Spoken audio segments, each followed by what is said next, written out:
Welcome back to Flashpoint. This week we are speaking to two members of Charlotte City Council, Tarek Bakari and Larken Egleston. Let's talk about cats. For the last several weeks, we've seen more and more cats bus drivers call out. We're talking sometimes near 100 call outs. It's caused some major hiccups on routes people depend on. I mean, they've been on these routes every single day. CAT says it still needs to find more than 70 drivers to help cut down on these delays. It strikes me as city leaders are trying to come up and move forward with a transit and transportation and mobility plan. A lot of folks would say, we can't get these bus routes down right now. Are they wrong? Tark? No, Ben, they are not wrong, in fact. And I will tell you, it's gotten so bad that I've gotten to a point where I'm voting no on things that have a strategic touch point to CATs. And it's unfortunate, but this is government. They move slow. They're not willing to do things.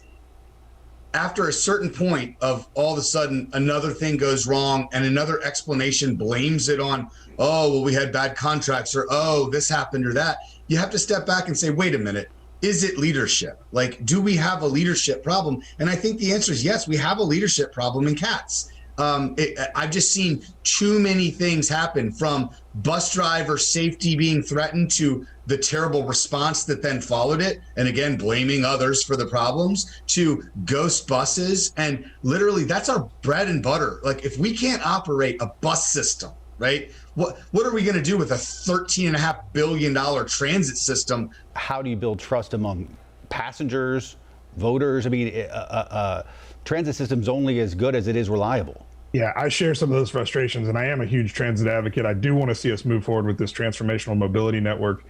And we've got to start building, because this system, you know, some of these things like the Silver Line and the Red Line, they're going to take a decade or more to build out. We've got to start. We can fix some of the workforce challenges in the time that it will take to build out this system. However, we've got to put this on a ballot in front of voters and ask them to support it. And if the current state of things is such that they can't rely on a bus to pick them up when they expect it to and get them where they need to go, it's a reach to then ask them to turn around and vote for it. I hope they will when the time comes, but we've got to make sure we're giving them something now that gives them the faith and the enthusiasm to go out and vote for what we might have in the future. Sticking with transit, in an op-ed this week in The Observer, your colleague, outgoing Mayor Pro Tem Julie Eiselt, said the future council has to focus specifically on the Silver Line, and they have to get it right. A reminder, the Silver Line would stretch 26 miles from west to east from Gaston County, passing through the airport, through Uptown, down Independence Boulevard corridor. Do you agree, each of you, that the Silver Line needs to be the priority and needs to be done right? The fact of the matter has been, that was one of the more ridiculous, out of touch op-eds I've seen. And the fact that we're going to say the Silver Line is a priority. Number one, we're asking, what's the big transformational investment we would make in transit and transportation and moving people in the future? And all you have to do is say, did the Blue Line 20 years ago, when my wife and I moved here and we were driving around South End, does it make it easier or harder to get around South End? Is there more or less congestion? The answer is it's way worse today in South End. And it's not because the Blue Line isn't a powerful tool. It's an economic development tool. It transformed that part of town. You can't even recognize it anymore, but not from moving people. So we're going to say, all right, let's double down and go east to west. One, that's crazy. That's not how people are going to move in the next 20, 30, and 40 years. They're going to move by investing in our road networks and 5G and autonomous vehicles. That's future. Now they're saying, well, what's the Rice-A-Roni trolley going to do for us to move people going forward? But more importantly than that, to make the claim that say, we're moving to Silver Line now, when the promises made 20 plus years ago to the towns with the Red Line that have not come through, that were the reason that transit tax passed, to go out and say that now and bypass that, that just shows that politicians don't care. I don't think that op-ed was trying to deprioritize the Red Line. There's just a lot more questions about the Silver Line. The Red Line, there's one big question, and it's what we can figure out working with the railroad. We know where the Red Line would go. We know where that alignment would be. The Silver Line has a lot of questions about where the alignment's even going to be. How would it potentially share track with Blue Line? How would that impact service of the Blue Line? So there's a lot of things that I think we've got. I think her point was, and although I've not had the opportunity to talk to her about it since she wrote it, but I think her point was, we've got to make sure we get the alignment right on the Silver Line. And there's a lot of really big questions about, does it go through the airport or near the airport? Does it go through Uptown or around Uptown? Does it share track with the Blue Line, or is it completely dedicated track? All of these things have to be answered. The Red Line, we know exactly where it would go if and when we're able to do it. And I absolutely think that needs to be equal priority to the Silver Line.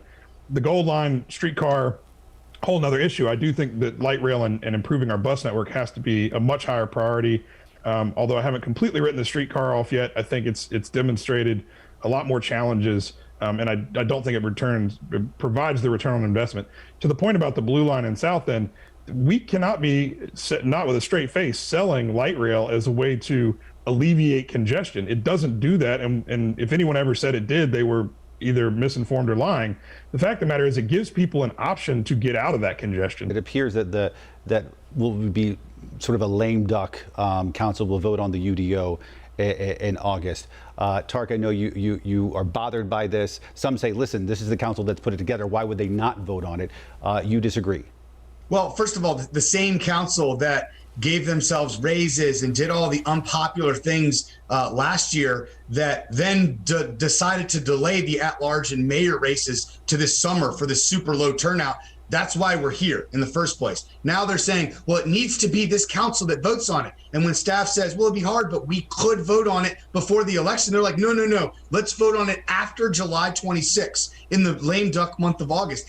That is insane. I literally, like, my blood boils when I think about the fact of, yeah, we want to take the most unpopular, contentious vote of our entire 5-year period after there's no accountability, after the election is done, before the new council comes in. And that loophole that I found is 100% accurate, which is we can, by state statute, be sworn in as soon as those election results are certified, which is August 11th, which means they fell into their own trap trying to be crafty. And all this city needs to do is elect one new person on my Republican slate, and we will have the numbers to stop the UDO cold in its tracks. You know, the fact of the matter is, there's pros and cons to doing it this way. I do think that if you try to get new council members up to speed on something this heavy, it's going to take an immense amount of time.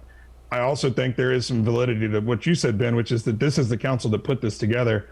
And frankly, there's some value in just being able to do what's right, not what's necessarily popular or people sticking their finger in the wind to see which way it's blowing as to whether or not they think they should support this because it helps them or hurts them politically. And those calculations are absolutely being made by some people in elected office when they take votes, whether they should be or not.